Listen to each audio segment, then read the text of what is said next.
Hello everyone, welcome back to Daphnia Culture. I'm making this video today because I'm procrastinating because I don't want to chip a nail. These nails are brought to you by my girlfriend and a dipping powder called SNS, and I can assure you they're quite attached to my fingers, so I shan't be removing them anytime soon. Alright, let's get into this pigsty and this video. So today I'm going to be doing a video on Daphnia or Moena, whichever one you want to call it, because Moena's a type of Daphnia. At the moment, my Daphnia cultures are kind of relegated to these small tubs, but they're absolutely teeming with Daphnia. I set up this small cube the other day just to prove how easy it is to get them going, and once the camera focuses you'll see there are some hefty Daphnia in here, and all I did was use straight tap water. I didn't use any dechlorinator because I've found that the dechlorinator seems to actually kill the Daphnia. So I put a whole bunch of crushed coral on the bottom to act as a substrate and keep the water with calcium so that they can obviously form their shells correctly and all that. And it can culture the beneficial bacteria that's needed to keep the water quality going. And then I added in just some plain old yeast I mixed up in some water. So this is the stuff I got. It comes from just the grocery store. It was like $3 or something. I mixed it up in a plastic cup like this with a large pipette like this, or a turkey baster, whichever one you want to use. I also use this for harvesting the Daphnia as well. So I mix it up into the container and then just pipe out a heap of it. So one full squirt into there, and then some into a few drops into these small containers. These tanks here were all Daphnia cultures, but I've run into something that I don't know if anyone else has experienced. Little copepods getting into my Daphnia culture. I don't know if they're going to show up on the camera. They look literally like little tiny chia seeds, but half the size. Yeah, that's them just all up on here, those little specks there. And when you seem to get them into your Daphnia culture, it doesn't crash, but they don't seem to produce as much Daphnia. So I don't know if they're out competing it or what's happening. So I put some tiger endlers in here. The adult tiger endlers don't seem to be eating them, so I'm hoping she'll drop her fry soon, and that's going to take care of the issue. I've had guppy fry in here, so I haven't been feeding these guppy fry at all for the last couple of weeks, and they seem to always have round stomachs. It's getting to the end of them being in here with any visible food sources of those little copepods, and they seem to have cleared it up quite well. Same as this tank and this tank and all down here. But one added benefit I found by using these 20-litre tanks then with the guppies for a while before I seed it with Daphnia again, is they get the water to go really nice and green. So when you use the yeast, usually you'll get more of a yellow water, and it'll get this kind of build-up on the sides of your culture, which doesn't seem to happen when you seed the tank with fish first to get the green water going. I've just used hydroponic lights that are on for quite a few hours of the day. You can use something as simple as a desk lamp. This one over here is just an LED from eBay that plugs into a USB outlet, and that seems to be doing absolutely fine because you can see just how many Daphnia are already in here after a couple of days. And these are getting quite sizable, so they should be getting ready to have a huge population explosion. If I zoom in here, you can see all really tiny ones in amongst the adults, so I'll be harvesting them pretty soon.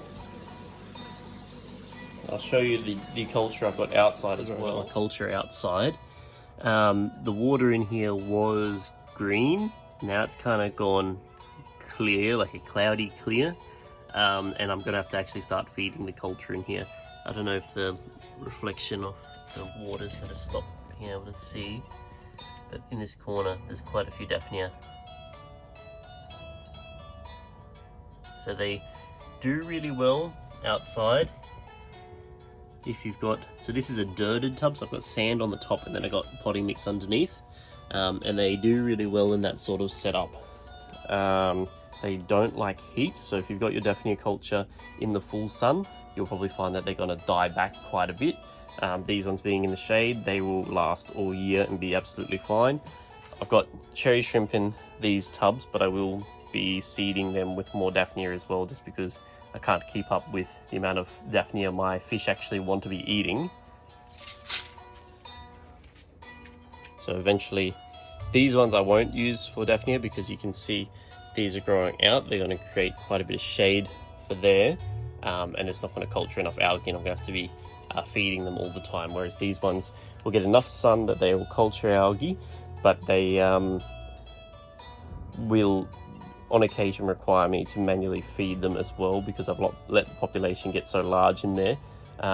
So if you let the population of Daphnia get too big, they'll run out of food and you'll cause it to crash. When that happens, you're gonna have to wait for the seeds, the eggs from the Daphnia to rehatch and the population to recover. So how to set up a Daphnia culture is super simple.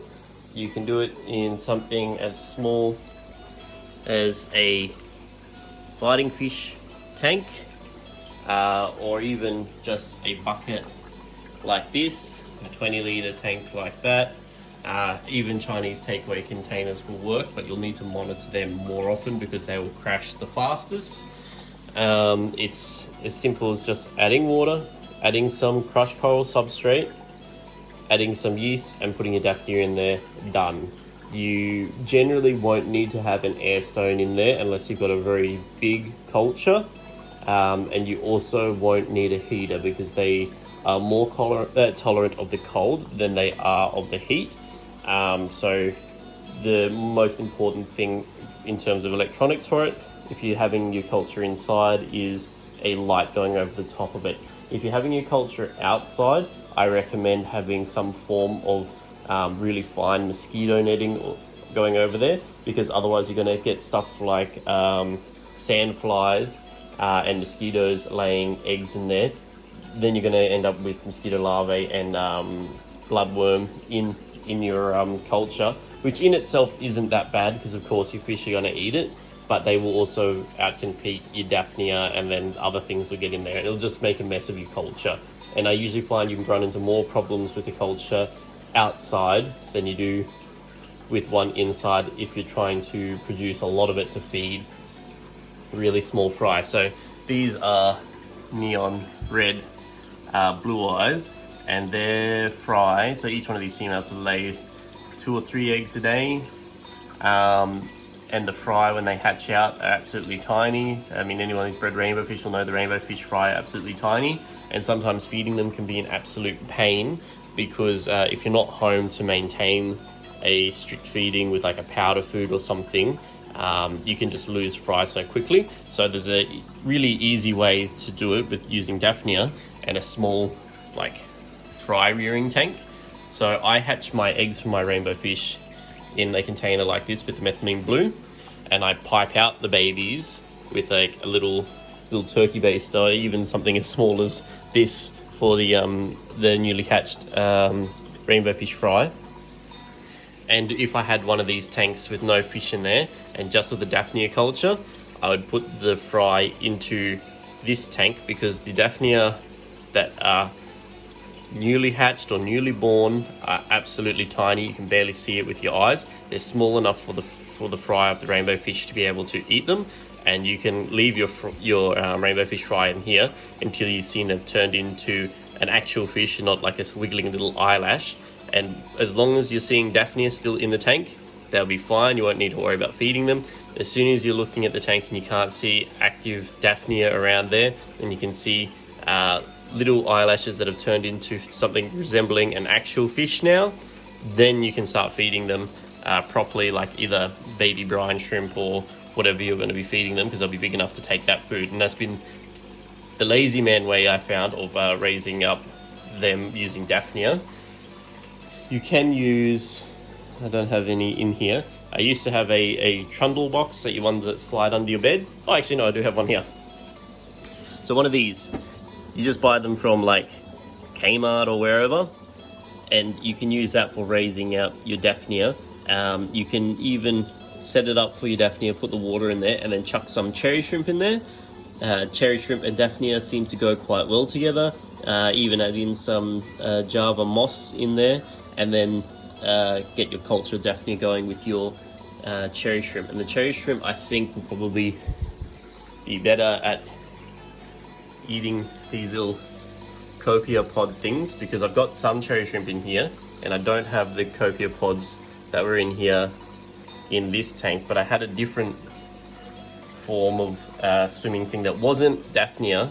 The fish still absolutely loved eating it, but it wasn't as easy to harvest as the Daphnia, so I kind of wanted to get rid of them. I've got some B-roll footage that I'll put in here of them so that you can see it. They look more like a plankton, I suppose. So they got the whiskers going out like that, and then like the body going there, and then little legs going out there. So very similar looking to a Daphnia, but definitely not.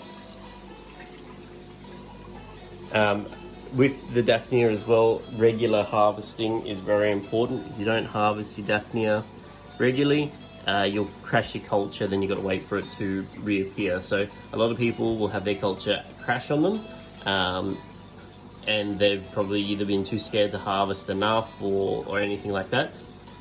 If that happens, your Daphnia aren't gone. They're going to wait for the water parameters to return to something that is adequate for them.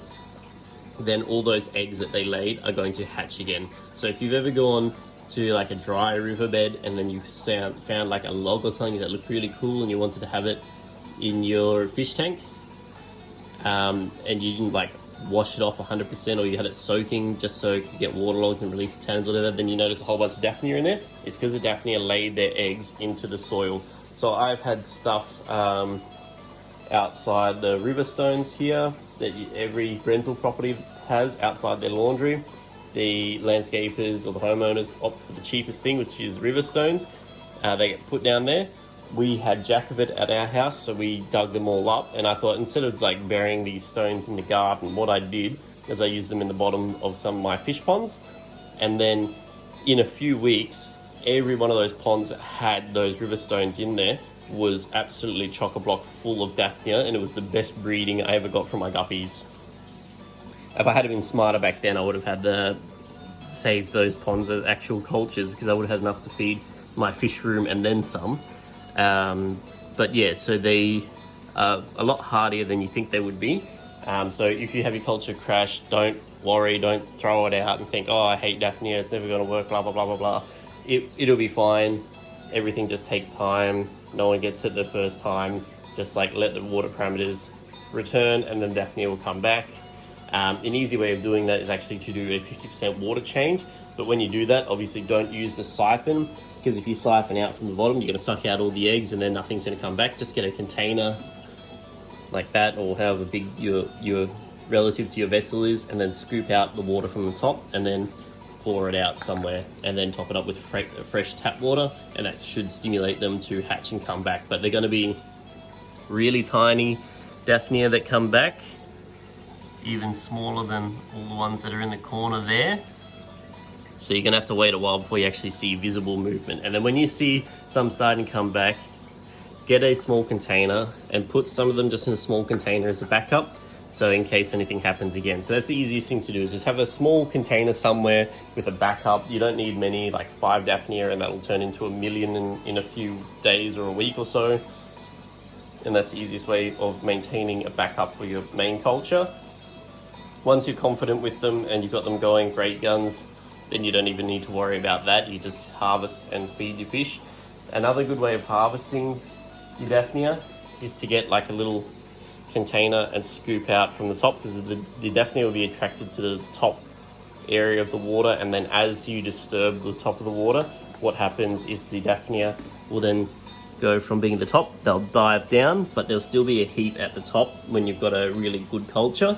So you're never going to run out of Daphnia if you do that, and then you're always topping up with fresh tap water after you've been harvesting that way, and that's a good way of preventing your culture from crashing. If you haven't got green water and you're always having to feed yeast, that'll probably be a thing that will save your water quality as well if you're harvesting like that. If you're really smart, which I should have been but I wasn't, you can go to your local shops and buy the sort of jerry can styled water bottles, cut out the top of it, and it's got a little lever to like fill up a cup, and you can just harvest them like that. Have a light pointing down here, turn off the overhead light, attract them here, harvest the water just by a push button into a cup, and then you can feed all your fish that way. And then you can always just top up your container with fresh water like that, and you shouldn't have anything crashing then. So there's a few ways of doing it. If you want to know what crushed coral I use this one, which I sell on my website. I'll have a link down in the description. Unfortunately, if you're in any place other than Australia, I can't post out things to you. I don't know how the Australian postage system works, but it just never seems to work out to be able to post things overseas. So I'm sorry about that. You're more than welcome to fly to Australia, and I'm more than happy to sell it to you that way. Hopefully that's everything you need to know about Daphnia. If you have any questions, just leave a comment, because as always, all my videos are poorly edited, unscripted, and I just make them as I see them. So if you have a question, the easiest thing to leave a comment or message on Instagram, and then I'll get back to you. One thing I did forget to mention was a tip my Sri Lankan friend told me. Use banana leaves, dry banana leaves, when you're starting your culture, and you should have a really good success, because as the leaves break down, the Daphnia will eat them as well. So if you can get access to them, chuck one of those into your Daphnia culture, and that should really get them started.